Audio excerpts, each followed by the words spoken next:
হাত জোরটা জোরটা হাত ধরেন হাত ধরেন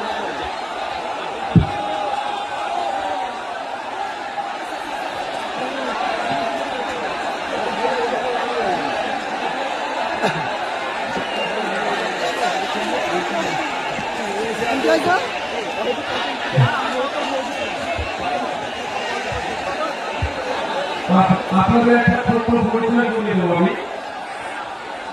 বাবা সাহেব আম্বেদকরের জিয়াদের উপহার আমরা পেয়েছি সংবিধান, যারা লড়াই করে স্বাধীনতা পেয়েছি, ধর্মচর্চাতে স্বাধীনতা পেয়েছি,